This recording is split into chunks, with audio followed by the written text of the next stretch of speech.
Mercedes se trouve face à un dilemme que peu avaient prévu. George Russell, le pilote dont le renouvellement de contrat aurait dû être confirmé depuis longtemps, reste sans signature avec l'écurie allemande pour 2026. Et maintenant? Ce qui semblait initialement une simple formalité s'est transformé en une authentique bataille psychologique dans les coulisses de la Formule 1. Cependant, voici l'aspect le plus surprenant. Russell n'adopte pas simplement une posture inflexible. Il est en train de reformuler effectivement les dynamiques politiques internes de Mercedes. Le scénario se présente plus complexe qu'il n'y paraît à première vue. Russell transcende la condition d'un simple pilote en processus de négociation contractuelle. Il s'est constitué comme le leader effectif de Mercedes depuis le départ de Lewis Hamilton pour Ferrari, a assuré 2 conquêtes significatives au Canada et à Singapour, en plus de démontrer sa capacité à porter l'équipe à lui seul. Cependant, quelle est la raison de cette hésitation prolongée pour renouveler? L'explication va bien au-delà des superficielles manchettes journalistiques, impliquant un réseau complexe d'intérêts qui se connecte directement avec le destin de Max Verstappen et les projets secrets de Toto Wolff.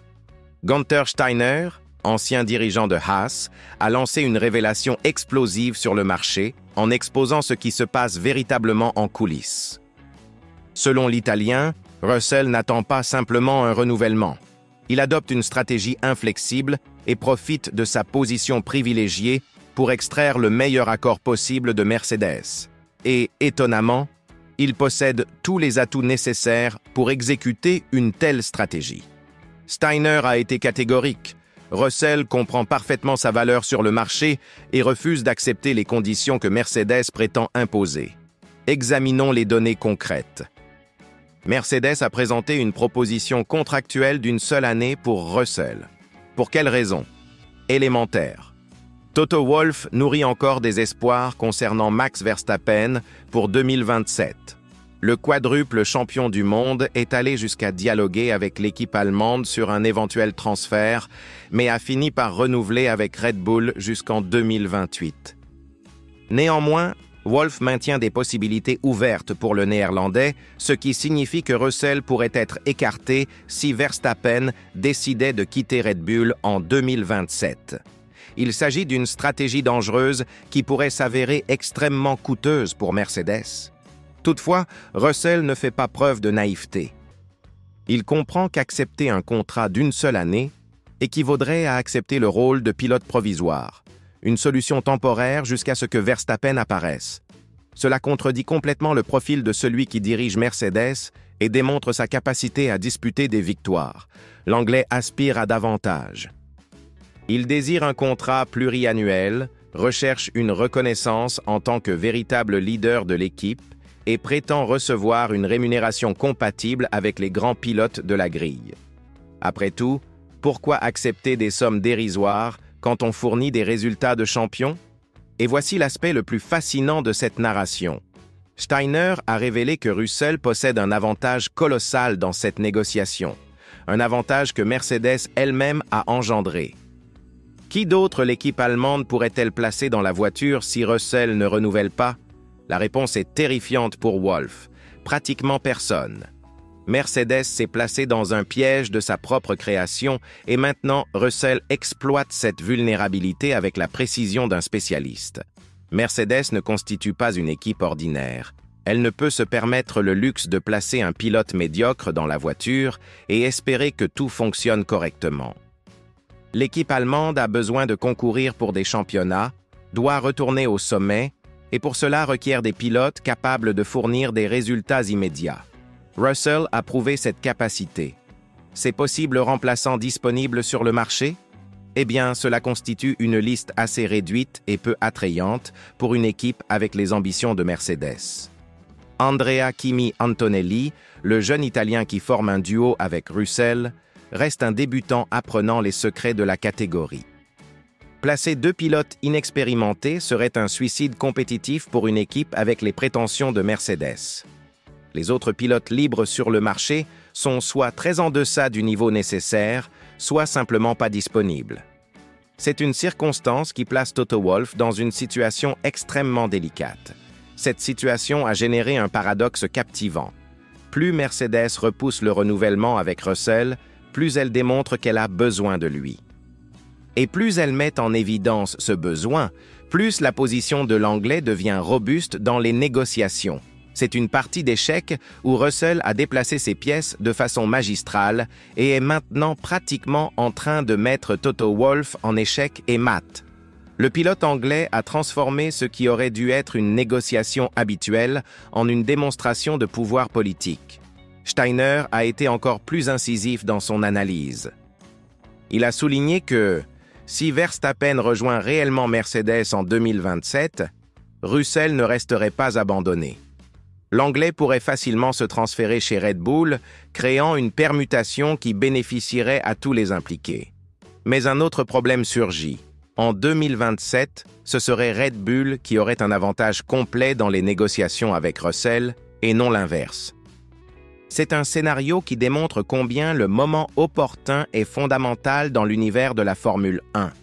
C'est pour cette raison que Russell agit maintenant. Il reconnaît que 2025 représente le moment idéal pour atteindre ses objectifs.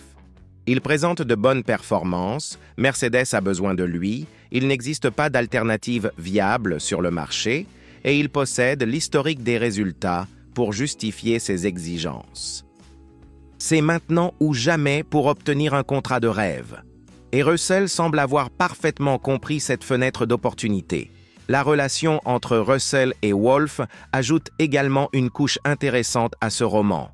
Steiner a rappelé que c'est Toto qui a introduit George en Formule 1, une relation qui transcende l'aspect professionnel. Cela signifie que, malgré les négociations tendues, il existe un respect mutuel qui empêche que la situation n'explose complètement. Mais cette proximité peut aussi constituer une arme à double tranchant dans les négociations. Mais ne vous illusionnez pas en pensant que cela facilite les circonstances. En réalité, cela peut rendre tout encore plus compliqué.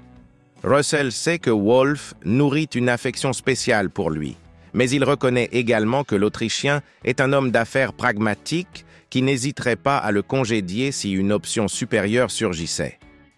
Cette dualité rend la négociation encore plus délicate et imprévisible. Ce qui rend cette histoire encore plus intrigante, c'est que Russell ne négocie pas seulement un contrat, il définit son avenir en Formule 1 et son héritage en tant que pilote. Accepter d'être une solution temporaire serait admettre qu'il n'est pas au même niveau que les grands noms de la catégorie. Lutter pour ses droits, c'est démontrer qu'il croit en son potentiel et qu'il n'acceptera pas des sommes dérisoires. C'est une question de dignité professionnelle. Mercedes a créé cette situation en essayant de maintenir toutes les options disponibles. Ils ont voulu garder Russell satisfait, mais sans fermer les portes à Verstappen. Ils ont voulu obtenir le meilleur des deux mondes, mais ont fini par créer un problème qui peut s'avérer coûteux. Très coûteux. La stratégie de maintenir de multiples options peut se révéler une erreur monumentale. Russell démontre une maturité politique impressionnante. Il ne crée pas de scandale, ne génère pas de polémique dans la presse, ne force pas une sortie dramatique. Il utilise simplement sa position de force pour conquérir ce qu'il mérite. Et c'est exactement ce qu'un pilote intelligent devrait faire.